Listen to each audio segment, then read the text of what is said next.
বিশ্বের অন্যতম অস্বাভাবিক মহাকাশযান তৈরি করেছেন জাপানের বিজ্ঞানীরা। এটি মূলত কাঠের তৈরি ছোট কৃত্রিম উপগ্রহ, যার নাম দেওয়া হয়েছে লিগনোস্যাট। মহাকাশে দূষণ মোকাবেলা করার এই কৃত্রিম উপগ্রহ তৈরির মূল উদ্দেশ্য বলে জানিয়েছে বিজ্ঞানীরা। ম্যাগনোলিয়া কাঠের তৈরি কৃত্রিম এই উপগ্রহ আন্তর্জাতিক মহাকাশ স্টেশনে নিয়ে পরীক্ষা নিরীক্ষাও করা হয়েছে।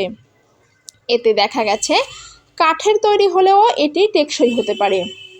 যুক্তরাষ্ট্রের একটি রকেটের মাধ্যমে আনুষ্ঠানিকভাবে এই কৃত্রিম উপগ্রহ মহাকাশে উৎক্ষেপণ করার পরিকল্পনা রয়েছে জাপানের।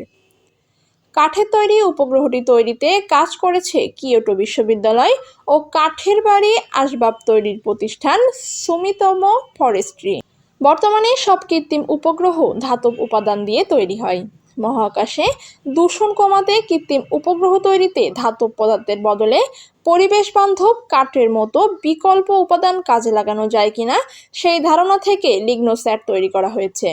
যেসব কৃত্রিম উপগ্রহ পৃথিবীর বায়ুমণ্ডলে ফিরে আসে, সেগুলো পুড়ে ক্ষুদ্র অ্যালুমিনা কণা সৃষ্টি করে। এই কণা পৃথিবীর বায়ুমণ্ডলে প্রভাব ফেলতে পারে।